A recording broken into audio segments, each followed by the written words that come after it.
Boa noite.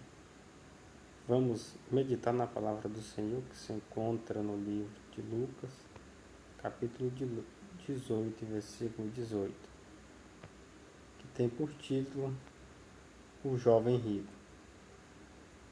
E perguntou-lhe um certo príncipe, dizendo: Bom mestre, o que hei de fazer para herdar a vida eterna? Jesus lhe disse: Por que me chamaste de bom? Ninguém é bom senão um, que é Deus. Sabe os mandamentos? Não adulterarás, não matarás, não furtarás, não dirás falso testemunho, honrar teu pai e tua mãe. E disse-lhe ele: Todas estas coisas tenho observado desde a minha mocidade. E quando Jesus ouviu isso, disse-lhe: Ainda te falta uma coisa. O que será que falta ainda?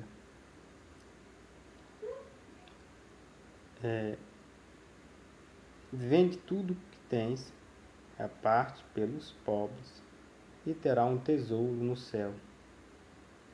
Forte.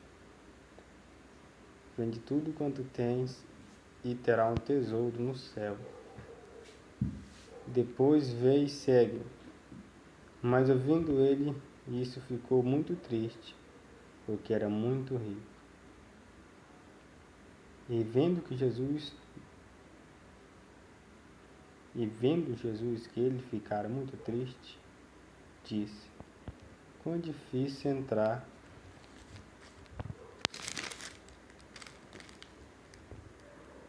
entrarão no reino de Deus quem tem riquezas.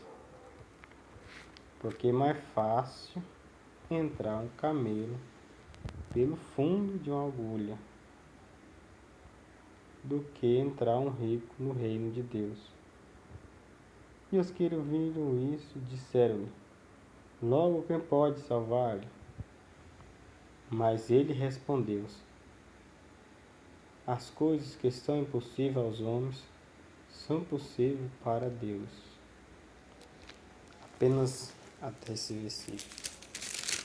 E nós podemos analisar, pelo decorrer dessa passagem, qual um jovem que era muito rico, por receber essas propriedades, tudo aqui indica, segundo o texto, que ele não constituiu a sua riqueza pelo seu próprio esforço. Tudo indica que pode ter sido uma herança, algo ao qual ele recebeu dos seus pais. E então, a Bíblia vai falar que ele chega e interroga Jesus, como que se ele já tivesse salvo, ou tentando simplesmente colocar o próprio Senhor Jesus à prova, dizendo que faltava ainda, se faltava alguma coisa para ele entrar no reino de Deus. E então o mestre lhe diz: Vende tudo que tem e reparte ao pobre, porque ele falou que todos os mandamentos ele já tinha cumprido. Então Jesus estava neste momento testando o coração dele, vendo se ele realmente amava Deus sobre todas as coisas, mais do que a riqueza, mais do que tudo que ele possuía. Então ele se retirou triste. Em vez de fazer conforme o mestre mandou, ele fica triste, porque o coração dele estava apegado naquelas coisas materiais. O que eu quero dizer esta noite é que, por mais que você possua as suas riquezas, suas bênçãos, aquilo que Deus tem colocado na sua mão, eu te peço que não o coloque acima de tudo, porque você não poderá levar isso para o seu caixão. A partir do momento ao qual nós fecharmos nossos olhos e não verá a luz desse dia, pelos aqueles que estão selados pela salvação, ao qual está escrito no livro de Tessalonicenses, que o mesmo Senhor descerá do céu com alarido, com voz de arcanjo e trombeta de Deus, e os que morrerem em Cristo ressuscitarão primeiro. E nós que ficamos vivos seremos arrebatados e transformados num corpo glorioso e encontraremos o Senhor nos ares. Quem morreu com Cristo tem a sua vida ganha. Agora, quem morreu sem Cristo, infelizmente, não poderá ver a cidade santa, Jerusalém celestial. Então eu te peço que você venha ser próspero, venha constituir riqueza, venha ser abençoado, venha transbordar na vida das outras pessoas tudo aquilo ao qual você tiver. Faça igual aquela mulher que era viúva e seus filhos iam ser tomados a escravo porque ela não tinha como pagar a conta. Mas o profeta de Deus, que é profeta de Deus, ele não deixa nada, o celeiro vazio. Visitou aquela viúva, a viúva de Naim, ela estava já nos seus últimos dias de tristeza, mas ele chegou com as boas novas, o qual ela não tinha farinha, não tinha azeite, mas ele orou e Deus multiplicou. E através desse transbordo que ela teve, pôde beneficiar muitas vidas, ou seja, o profeta fala para ir na casa dos vizinhos e pegar emprestado as vasilhas. O que quer dizer emprestar vasilhas? Significa nada mais, nada menos que ter comunhão com os outros. Se aquela viúva não tivesse comunhão com a sua vizinhança, como seria ela chegar a pedir uma vasilha emprestada? Se ela tivesse um nome ruim na sociedade, um nome de fraudulenta, de pessoa de mau caráter, qual seria, com que razão ela chegaria na porta dessa pessoa? Mas como ela, por passar dificuldade, não quer dizer que a gente tem que ser trapaceiro, tem que ser desleal com o nosso próximo. Não, dificuldade vem, bate na porta. Muitas das vezes a gente mal consegue pagar nossas contas, muitas das vezes até atrasa. Mas o caráter, a dignidade, sempre tem que estar em nós, que somos cristãos, que somos servos de Deus Altíssimo. Então emprestar vasilha quer dizer comunhão uns com os outros. E ela pega aquelas vasilhas e enche de azeite, e vai transbordando, até que por fala, as vasilhas se acabaram. Mas ela pôde vender aquele azeite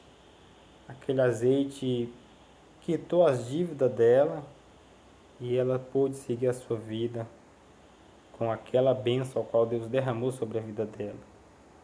E qual também beneficiou muitos, que eu creio que ela repartiu a bênção, as boas novas com a sua vizinhança.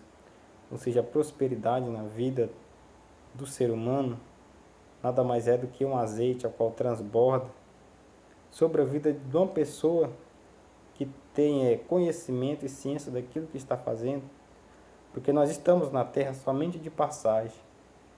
Se nós estamos aqui na terra para administrar aquilo que Deus deixou para nós. Eu quero te falar que o nosso Senhor Deus, Ele trata todo mundo da mesma forma. Deus não faz acepção de pessoa, não. Mas Deus dá a cada um conforme a sua capacidade.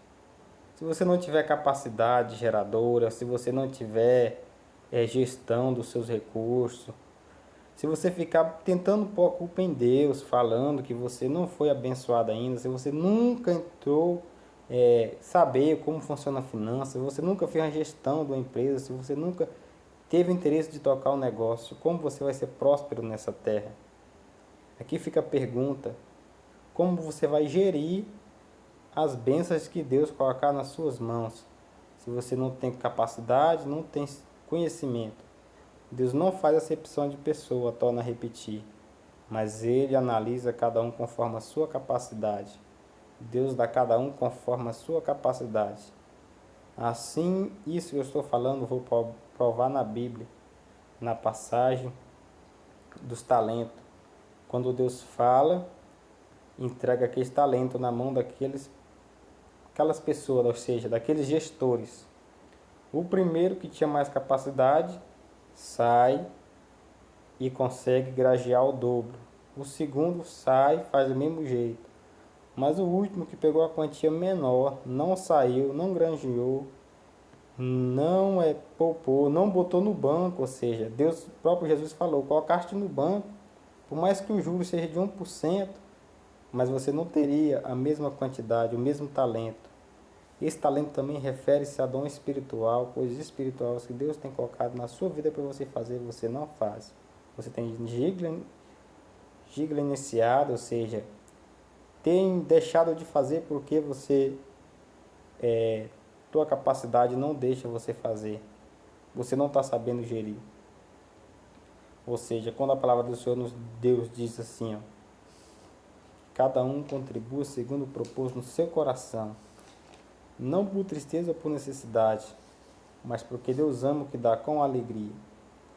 Está falando mais uma vez, cada um contribua segundo a sua capacidade geradora. Se você é um contribuinte fiel, se você tem gestão daquilo que você está fazendo sobre as suas riquezas, sobre aquilo a qual não é seu, não pense que você está na terra juntando riqueza, mas essa riqueza não é sua. A palavra do Senhor está aqui, ela é a verdade. Cumpra o seu chamado, cumpra o seu propósito, use o azeite para transbordar na vida das pessoas. Esse azeite ao qual Deus colocou nas suas mãos, seja bênçãos espirituais, seja bênçãos materiais, não retenha aquilo que Deus colocou na sua mão. Se Deus te entregou, gere mais. Se Deus te deu uma capacidade, droba essa capacidade para que ela seja uma quantidade secalcada, sacudida e transbordante. Tem que ser transbordante, não basta ser cheio, tem que ser transbordante. É disso que Deus se agrada, irmãos. Por exemplo, vamos analisar muito, voltando para esse texto, para essa passagem a qual nós lemos aqui, ou bem aqui, ó, à vista, o jovem rico. Ou seja, quem tem a capacidade geradora pouca, vai ficar igual o jovem rico, a vida toda culpando a Deus, correndo das coisas de Deus, porque não tem capacidade de gerar. E a riqueza não está nas bênçãos, a riqueza não está no dinheiro, a riqueza não é ter propriedade, a riqueza é saber você gerir ela. Dá um dinheiro na mão de quem não tem gestão, de quem não conhece nada sobre riqueza. Em poucos tempos, tudo se perderá, tudo voltará aos seus antigos donos. Vamos supor, se no país que nós vivemos, no mundo que nós vivemos hoje, onde há milhares de milionários, multimilionários, se eles resolvessem um dia desse, esse 1% da população que é bilionária, botasse essa riqueza todinha na mão da população, em menos de um ano, essa riqueza estava drobada na mão dele. Sabe por quê? Porque eles que dominam o sistema, ou seja, eles que criam o sistema, eles que jogam, eles que fazem o jogo, eles manipulam o jogo, eles é dono do tabuleiro. Vou provar. Vamos supor que sai um decreto e o presidente bota a metade, não vou pôr tudo não, a metade da riqueza deles. Você vai ter que dar a sua metade para a população mais pobre. O que o pobre vai fazer? Primeiramente, vai trocar de carro. E de quem é as montadoras? De quem é as fabricantes?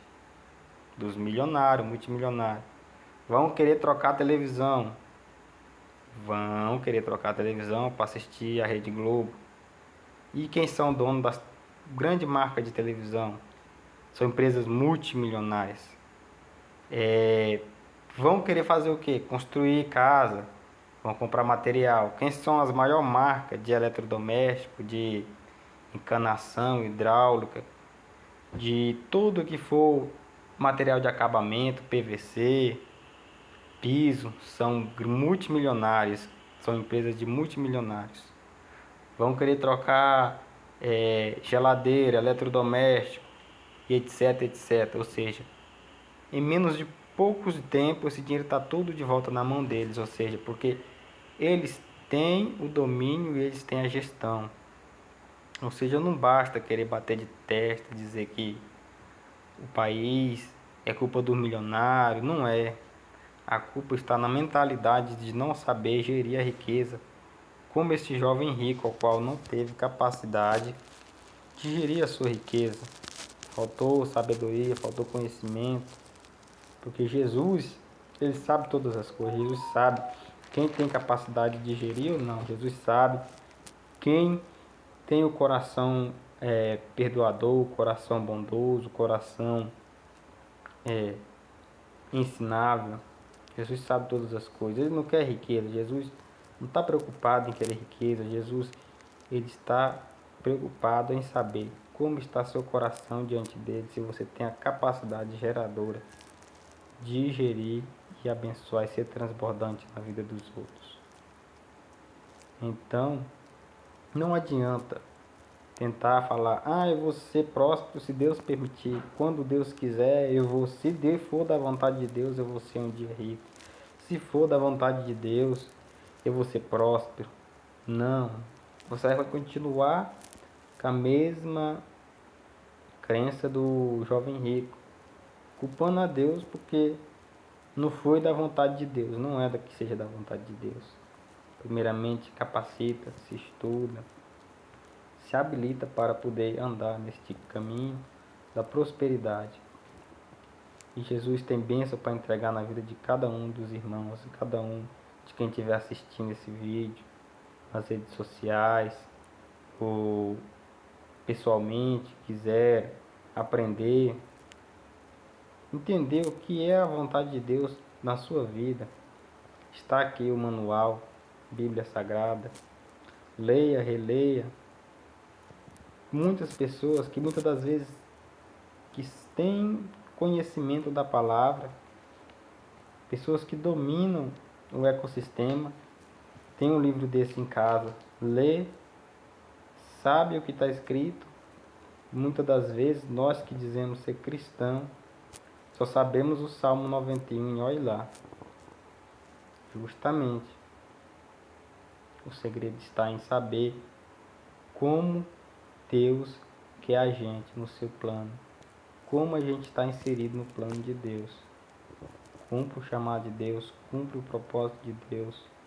Não vacile, não seja que você venha cair na reprovação de Jesus, porque aquele grande dia vai ser prestado conta. A palavra do Senhor fala que a fé sem as obras são mortas. Ou seja, a fé está relacionada àquilo que nós falamos, àquilo que nós transmite. E as obras está relacionada aos resultados, ou seja, tem um bom resultado. Se você falar e não tiver resultado, nada adianta. Mesma coisa de eu te explicar a Bíblia, analisar a Bíblia, ler a Bíblia e não andar conforme a palavra de Deus quer, ou seja, eu não estou me adequando, não estou tendo resultado. Ou seja, a fé sem as obras é morta e as obras sem a fé é morta, vice-versa. Tem que ter o resultado, tem que andar conforme Deus quer. E amém, Deus abençoe. Compartilhe, comente e senta o dedo no like.